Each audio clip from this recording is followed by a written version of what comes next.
Deux places? Deux places? Oui, mais je suis venue toute seule. Oh, ça c'est triste. 6 € s'il vous plaît.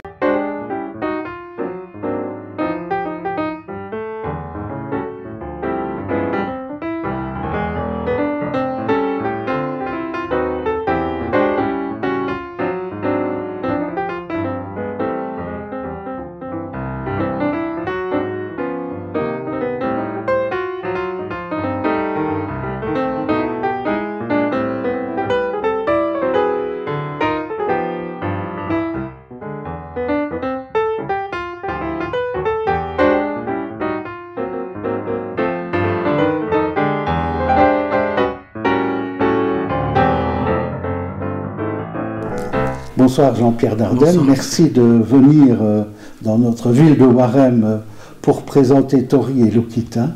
Et je voulais savoir comment l'idée était née. Je crois que vous pensiez à ce sujet depuis déjà fort longtemps, au sujet des enfants. C'est-à-dire qu'il y a une dizaine d'années, on avait commencé un scénario, mais qui n'avait pas été très très loin. C'était l'histoire d'une famille, une mère et ses 2 enfants. Et le début de ce scénario, finalement, nous est revenu, si je puis dire, en tête, à l'oreille et dans les yeux, lorsque nous avons lu des articles, il y a 2-3 ans, dans les journaux belges, disant que des centaines d'enfants MENA, donc des mineurs étrangers non accompagnés, en Belgique, disparaissaient des radars, on ne savait pas ce qu'ils devenaient. Et ce n'était pas seulement propre à la Belgique, c'était aussi dans d'autres pays européens. Et on s'est dit, c'est pas normal ça, que des enfants disparaissent et qu'on ne sache pas ce qu'ils deviennent, même si on peut supposer que la plupart terminaient dans les réseaux criminels, ils étaient pris, happés dans les réseaux criminels. On s'est dit, c'est pas normal ça. Et je pense que c'est ça qui a redéclenché notre envie de faire un film avec comme personnages principaux des enfants MENA. Et comme dans notre première histoire, notre début de première histoire, c'était une histoire de famille et la mère qui devait rentrer au pays disait à ses enfants « il faut que vous restiez unis ». Je pense que cette histoire de « il faut rester unis » est restée et c'est devenu cette histoire d'amitié entre Tori et Lokita. Voilà. Qui ne sont pas frères et sœurs. Ils ne sont pas frères et sœurs, mais ils s'inventent une famille et ils s'inventent. Qui lient des liens très forts entre eux, voilà. D'amitié, même d'amitié amoureuse, hein, finalement. Entre eux, ils vont s'aider un maximum. Comment est-ce que vous documentez d'abord sur le sujet, j'imagine, de manière relativement sérieuse? On rencontre, on a rencontré des gens, des directrices, des directeurs mais beaucoup, c'est plutôt des directrices de centres MENA, des éducatrices, des éducateurs, pour un peu, pour se documenter, des gens qui travaillent dans des groupes de soutien médicaux et aussi avocats qui travaillent avec ces enfants. Puis on a lu des livres, des revues, dont une revue française, plus ou moins, on peut dire ça, une revue scientifique spécialisée, qui avait fait un numéro exclusivement sur les enfants MENA. Et sur les maladies qui apparaissent chez ces enfants, qu'on n'a jamais vues avant, des maladies qui apparaissent à cause du profond sentiment de solitude que ces enfants ont. Qu'on ressent bien. Et ça a renforcé notre histoire, notre envie de construire un film à partir d'une histoire d'amitié, et que l'histoire d'amitié est vraiment le carburant du film. Et alors, comment est-ce qu'on passe de cette documentation, de cette impression, à vraiment la fiction? Comment est-ce qu'on crée les personnages, votre processus de création finalement à deux? C'est d'arriver à donner naissance à 2 individus. À un moment donné, on ne fait pas un film sur un sujet, on fait un film avec 2 individus.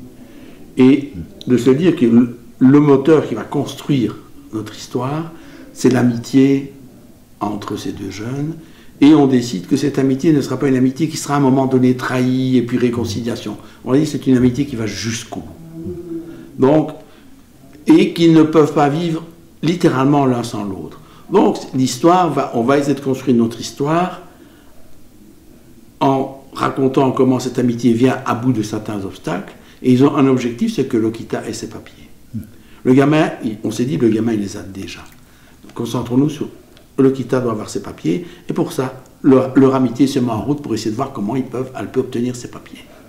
Et puis, à un moment donné, il faut aussi qu'on se dise comme ils ne peuvent pas se séparer, comme ils veulent tout le temps être ensemble, et que séparer, c'est très difficile pour eux, ben, on va dans notre histoire, l'histoire va les obliger à être séparés, et donc il va falloir qu'ils trouvent un moyen pour se rejoindre. Donc vous voyez, voilà. Petit à petit, c'est comme ça qu'on construit. Et vous élaborez le sujet à deux. Je crois que c'est votre frère, Luc, qui... Et puis après, à un moment donné, à un moment d'écriture, vraiment, là, c'est Luc qui écrit. Oui. Et alors, avec les deux comédiens ici, qui n'étaient pas comédiens, vous avez eu un travail de préparation assez long, comme souvent dans vos films, d'ailleurs. Comme on fait pour chaque film, on répète 4 à 5 semaines avant le tournage, et ici, on a répété 4 à 5 semaines avec tous les comédiens, et beaucoup avec Pablo et Joëly, puisque Joëly c'est Lokita et Pablo c'est Tori. Donc on a beaucoup répété avec eux puisqu'ils sont de tous les plans. Et pour la première fois dans notre histoire de cinéaste, on avait comme rôle principaux 2 jeunes qui n'avaient jamais joué. Oui. Ça c'est une première pour nous. Donc on était un petit peu inquiets, et puis finalement notre inquiétude a été rapidement levée. Ils ont trouvé leur marque et ils ont intégré nos indications et ils les ont mises dans leur rythme à eux. Voilà. Oui. Ou sinon, il y a souvent un adulte qui accompagne un jeune, comme dans La Promesse. Oui. On retrouve un peu d'ailleurs des thèmes similaires à La Promesse, qui étaient les marchands de sommeil, hein, plutôt, qui concernaient aussi l'immigration clandestine. Aussi. Oui, voilà. C'est tout un parcours, puisque c'est un peu votre premier vrai long métrage de fiction, même s'il y en a eu 2 autres avant. Et vous n'avez jamais pensé à adapter une œuvre. On voit chez beaucoup de cinéastes, vous êtes, je crois, une exception aussi, de ne jamais adapter, toujours écrire votre scénario vous-même. Jusqu'à maintenant, c'est ce qu'on a fait, mais peut-être qu'on peut changer, on peut aussi adapter, mais c'est vrai qu'on n'a pas encore fait, vous avez raison. Ce travail, évidemment, permet aussi au tournage d'être différent, j'imagine, quand on a tout élaboré soi-même.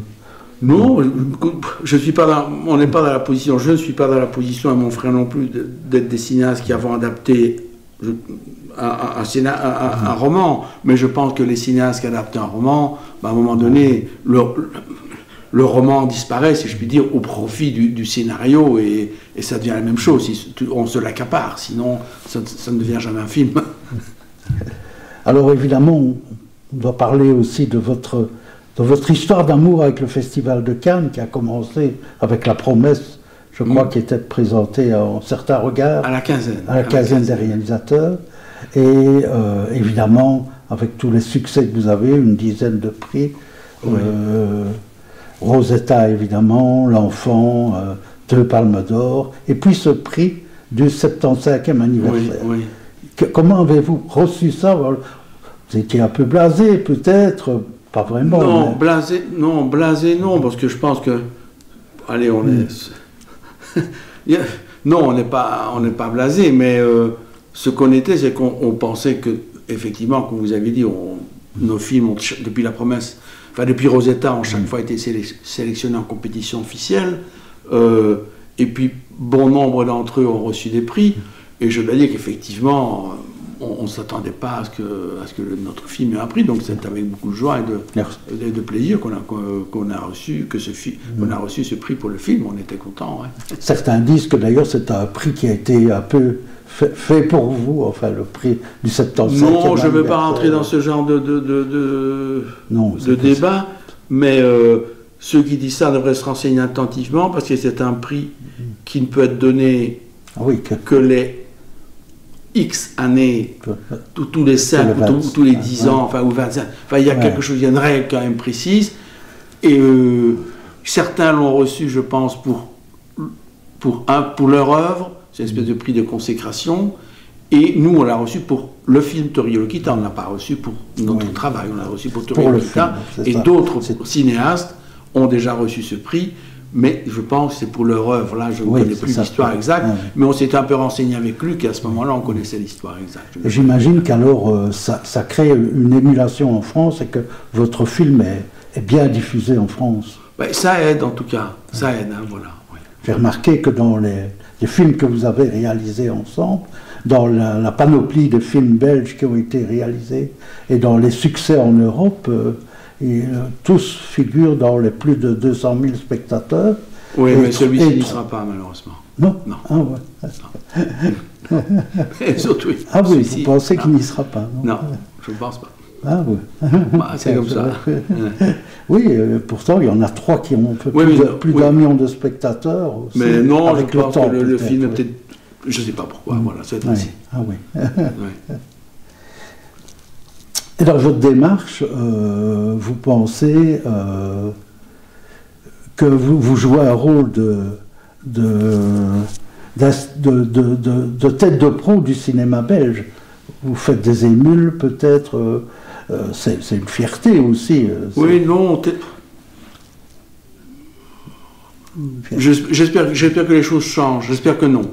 On a pu l'être à un moment donné. D'une certaine manière, bon, c'est vrai que nos films ont été à Cannes, la double Palme d'Or et tout ça.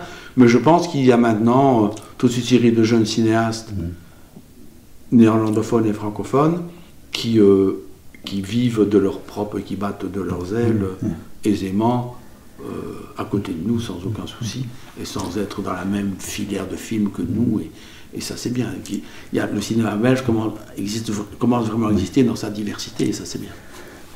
Dans votre cinéma qu'on peut qualifier un peu de cinéma de dénonciation finalement, de situation, est-ce que vous pensez que le cinéma joue un rôle dans la modification des mentalités des gens, en fait, des spectateurs, mais aussi des gens proches? Je pense que le cinéma, le temps de la projection d'un film, peut être une rencontre avec chaque spectateur et chaque spectatrice. Et ça peut ébranler des choses chez chaque spectateur et chaque spectatrice. Voilà, il y a une possibilité d'ébranlement, mais qui n'est...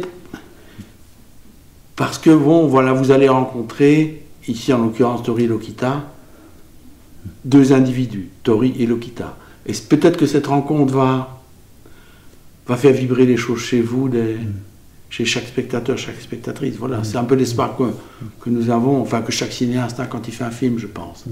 C'est que ces personnages, qu'il y ait une rencontre entre ces personnages et les spectateurs et les spectatrices. Bon, on parlait du cinéma belge avant. Lucas Donne, justement, dans ses interviews, parlait aussi quelque sorte d'un hommage, puisqu'il a pris pour jouer le rôle de la mère Émilie de Ken, qui était votre Rosetta au départ. Ça a joué une grande importance chez lui, a-t-il dit dans son... Oui, non, si vous avez vu cette interview, mais... Non, mais... Qu'elle disait que c'était une des raisons qu'il avait fait faire du cinéma. Ah bah voilà, c'est bien, voilà. Je voulais terminer sur cette... D'accord, ok. Sur cette... Merci, merci. Et voilà. Je vais tourner. Bonjour. On est d'accord, c'est un côté. Oui, mais ils m'ont envoyé dans un village. Mais c'est parce que Damien... Non, c'est ouais. Le problème, c'est qu'il y a une autre avenue. Voilà. Il y a deux avenues.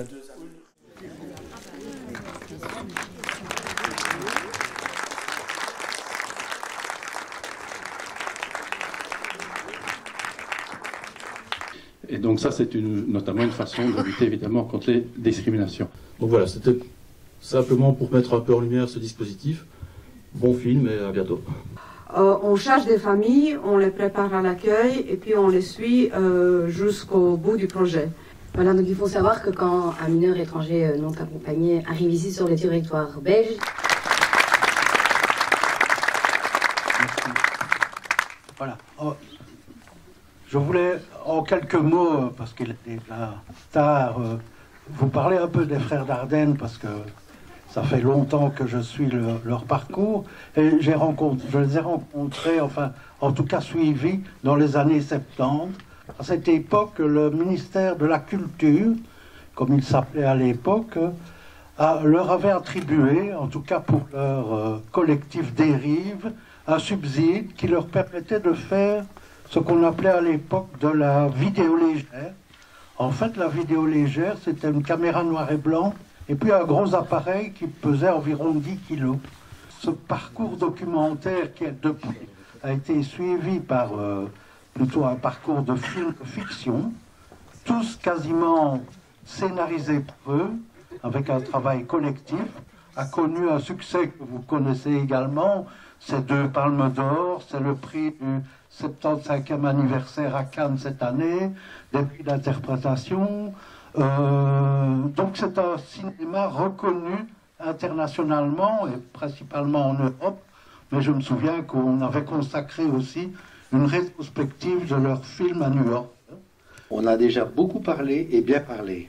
Donc je pense que c'est mieux de voir le film et nous serons là après pour en parler. Voilà.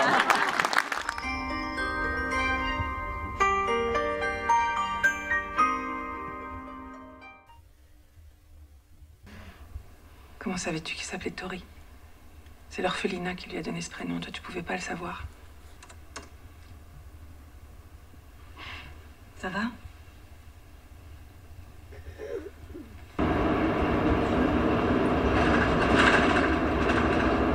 Lokita, réveille-toi. Lokita. Oui,